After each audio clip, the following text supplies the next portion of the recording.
Hello, আসসালামু আলাইকুম। Welcome back to my channel another new video. আমি আমার গ্রামের বাসায় বেড়াতে গিয়েছিলাম কুষ্টিয়াতে। তো আজকের ভিডিওটিতে সেটি কিছু অংশ আপনাদের সাথে শেয়ার করব। আশা করি আমার ভিডিওটি আপনাদের কাছে ভালো লাগবে। আমার চ্যানেলে যারা নতুন আছেন তারা অবশ্যই চ্যানেলটিকে সাবস্ক্রাইব করে নেবেন, আর যারা আমার পুরনো ভিউয়ার্স আছেন তাদেরকে অসংখ্য ধন্যবাদ ভিডিওটি দেখার জন্য। আমি যে ট্রেনে করে আমি ঢাকা থেকে কুষ্টিয়ায় যাচ্ছি, আমার ট্রেন জার্নি অনেক ভালো লাগে, কারণ এটা অনেক পিসফুল হয়, আবার আমার কাছে অনেক সেফ লাগে, আর অনেক সুন্দর প্রাকৃতিক দৃশ্য এনজয় করতে করতে আমি যাই। এজন্য আমার ট্রেন জার্নি অনেক ভালো লাগে। আমি যে পদ্মা সেতু পার করলাম, আমাদের স্বপ্নের পদ্মা সেতু, আসলে আমার ট্রেনটা উল্টা যাচ্ছিল, এই জন্য ভিডিওটা কিছুটা একটু আপনারা হয়তো অন্যরকম মনে হতে পারে। তো এই যে কুষ্টিয়া পৌঁছে গেলাম, আমার বাসায় চলে এসেছি। তো বাসায় না থাকলে যে কি হয় দেখেন, আমার গাছের কি অবস্থা, গাছ একদম শুকিয়ে অবস্থা খুবই খারাপ হয়ে গিয়েছে। প্রায় 3 মাস পর বাড়িতে গেলাম, আমি আর আমার আম্মু বাসায় গিয়েছি। আমাদের বাসায় কেউ থাকে না, তালা দিয়েই থাকে। তো এই যে আমার যাই হোক টুকটাক কিছু গাছ ছিল, সেটা দেখলাম, খুবই খারাপ অবস্থা। তো আমার এই যে বেলকনি থেকে সুন্দর রাস্তা দেখা যায়, আমাদের বাসার সামনের রোডটা অনেক সুন্দর করেছে। এরপর আমি যে একটু কফি খাবো, তো দেখি যে বাসায় গ্যাস শেষ হয়ে গিয়েছে। তো ভাবলাম যে একটু ওভেনে পানি গরম করে কফি খেয়ে নিই।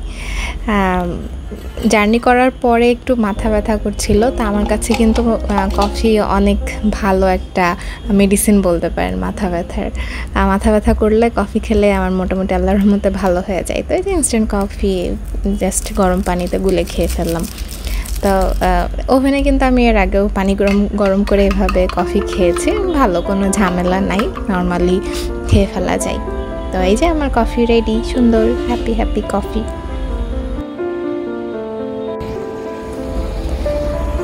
রাতের বেলা আমি আর আম্মু মিলে একটু বাইরে বের হয়েছিলাম।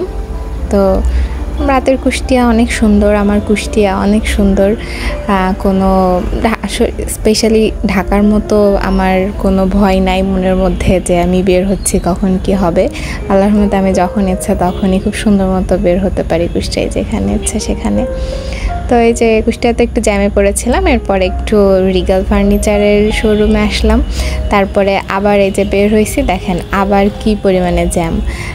কুষ্টিয়া খুব বেশি বড় শহর না, তারপরেও যে এই শহরেও আবার জ্যাম হওয়া শুরু করছে। তারপরে এই যে ট্রেনের লাইন আসছিল, তো এই জন্য আবার একটু জ্যামে বসেছিলাম। তো জ্যামে বসে থাকতে ভালোই লাগে, কুষ্টিয়ার জ্যামে বসে থাকতে ভালো লাগে, কিন্তু আমার ঢাকার জ্যামে বসে থাকতে একটু ভালো লাগে না, কারণ মানে ঢাকার আমার সব কিছুতেই মনের মধ্যে ভয় হয়, আমার এই হলো তা হলো এটা। যাই হোক, এই যে আমি এবার পরদিন আমার নানি বাসাতে এসেছি মেহেরপুরে। তো এই যে নানি বাসার ছাদে আমার বড় মামি, যে ও হচ্ছে আমার বড় মামির মেয়ে, মামাতো বোন আমার। তো মামি হচ্ছে ছাদের ওপর এই যে অনেক মুরগি পালন করা শুরু করছে, দেখলাম ভালোই। এরপর রাতে ওদের হচ্ছে নিয়ে একটু পড়াইতে বসছিলাম, আমি ওদের বড় হাপু, সো ওদের একটু নিয়ে যে অঙ্ক দেখছিলাম যে কেমন কে কী পারে এগুলো একটু।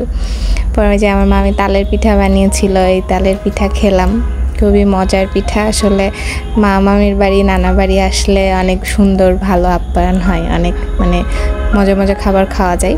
এবার আমার এই যে ছোটো মামি রান্না করেছিল খাবার, আমরা দুপুরে আমরা সবাই একসাথে বসে খেলাম। আমার মামা তো ভাই বোন আছে অনেকগুলো, ওই দেখেন পিচ্চি দেখতে পাচ্ছেন, ওই পিচ্চি একদম সবার সাথে বসে ও খেতে বসে পড়েছে।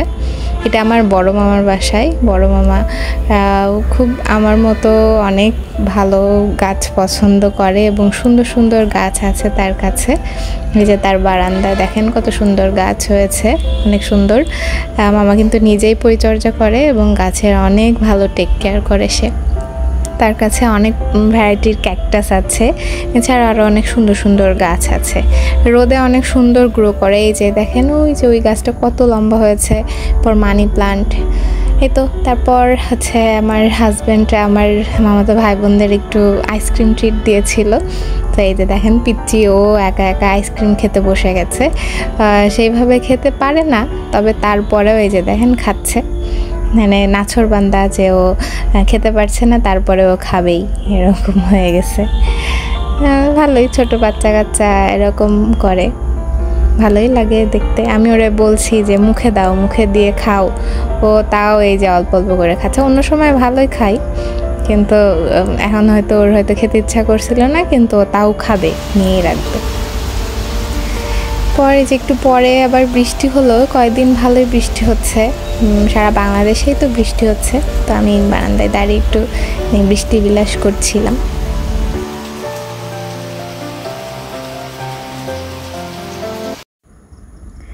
এই ছিল আমার গ্রামের বাড়িতে কিছু সুন্দর মুহূর্ত কাটানোর একটি ভ্লগ। যারা ভিডিওটি দেখেছেন তাদেরকে অসংখ্য ধন্যবাদ। আল্লাহ হাফেজ।